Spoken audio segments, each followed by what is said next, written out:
Good afternoon. Good afternoon. Apologize for the delay. It takes a while to herd 110 people around the building and fit in the room here, but we're happy to have that problem. We stood before you as the majority caucus 2 years ago and talked about the historic majority given to our party by the good people of our state.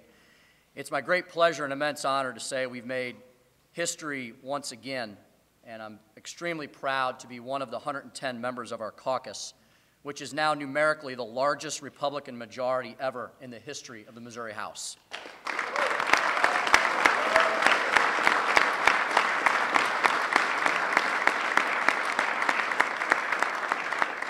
And also means that we have a supermajority, a veto-proof majority in the People's House. This marks the 6th consecutive election cycle where Missourians have given our party control over both the House and the Senate. It's the 2nd consecutive cycle where we've picked up in excess of 100 seats. It's a very clear message from the people of the state of Missouri that as a party we have stayed true to our core principles. Our core principles and values are also likewise shared by the people across the entire state of Missouri. It's these core principles of personal responsibility, fiscal conservatism, smaller government, protection of life that have resonated with everyone across the great state of Missouri. It's made our state into a Republican stronghold. For years, we were known as a bellwether state, but during the last 2 presidential elections, we've seen instead that Missouri has remained true to common sense, prudent roots, even as our nation has taken a different path as a whole. We did see the Romney-Ryan ticket pick up a very convincing win here in Missouri, which tells me that these values line up with what they chose to send here to their House and Senate. Citizens are tired of the policies of an overreaching, out-of-control federal government that's spending our tax dollars with reckless abandon. They want leaders who do more than make empty promises of hope and change, instead provide substantive policies that grow our economy and create good-paying jobs, which continue to remain the #1 issue throughout the elections and through the exit polls. We also saw Missourians reject a proposed tax increase in the form of Proposition B. Once again reject the attempts of the federal government to foist Obamacare on families and businesses. A couple of editorial board writers contacted me in the couple days leading up to the elections. I guess they were looking at certain polls and asking if I would honor the people's will on Proposition B. I can assure you I absolutely will.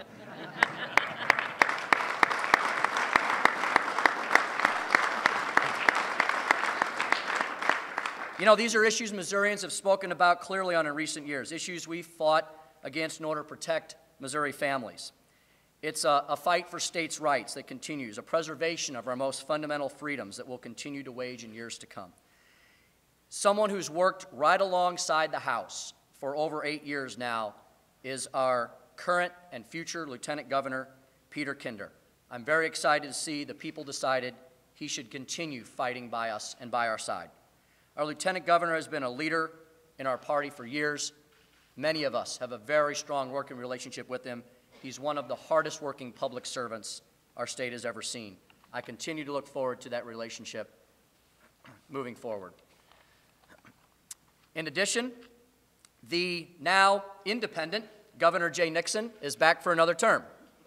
The good news is, based upon all the campaign commercials I saw from the governor, it seems that he apparently is firmly on board with the policy positions of the House and Senate, not to raise taxes on hardworking Missourian families or businesses, looking to balancing a true balanced budget, working hard to keep Missouri's credit rating where it is.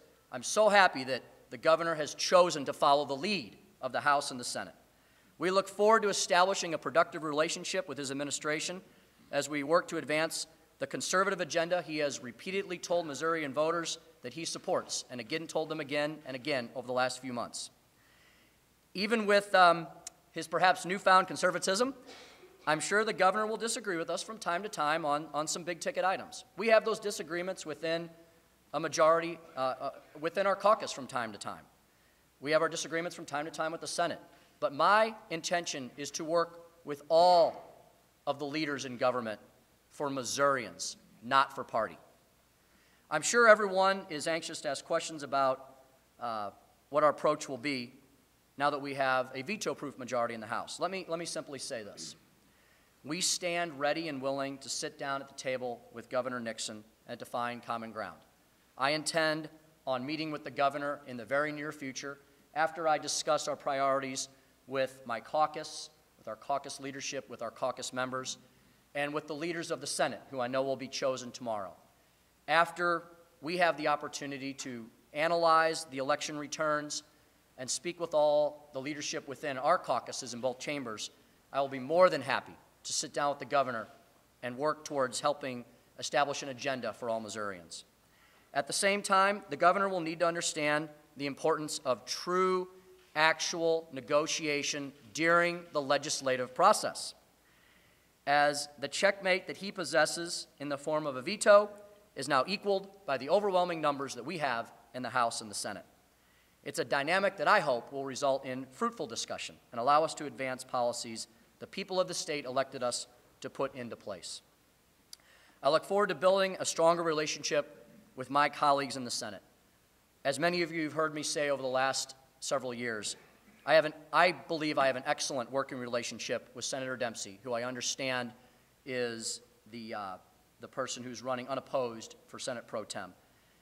And I have an excellent relationship with many of the House members who have now gone over to the Senate in recent years.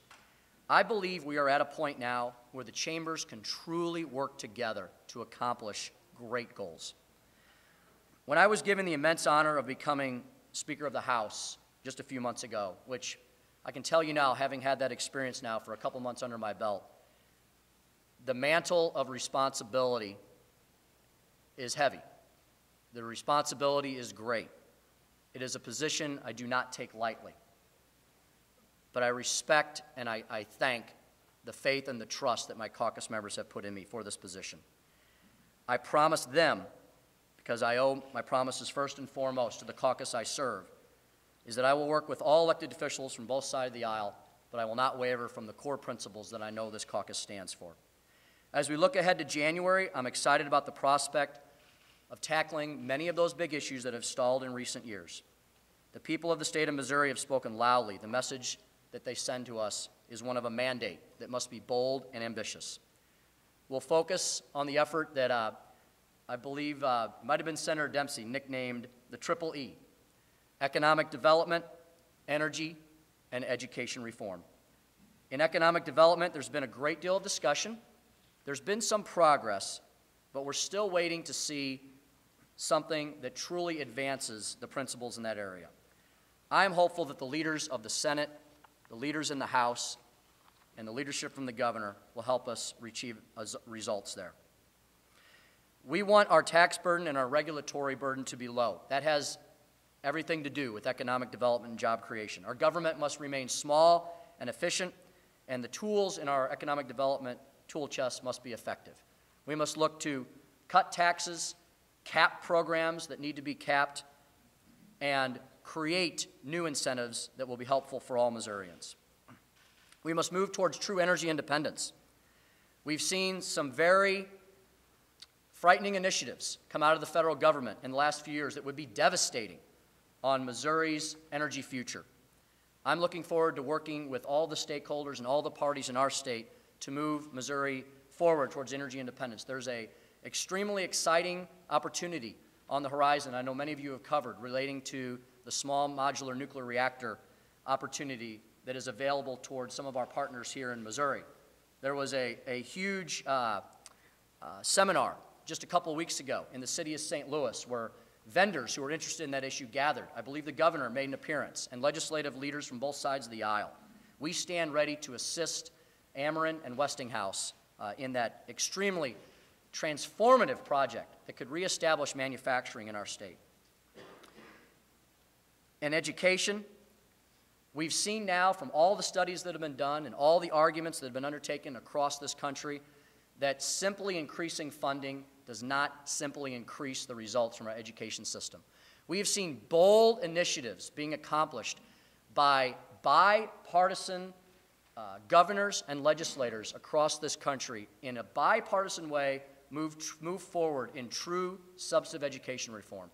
One of the most recent was Republican Governor Chris Christie joined with an overwhelming Democratic legislature in New Jersey to pass one of the most far-reaching and ambitious education reform agendas in the country.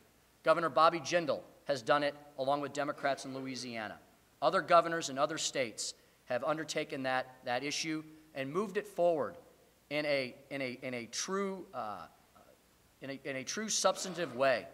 Missouri needs to no longer lag behind on that. There are leaders from both sides of the aisle all across the state who are calling for true reform.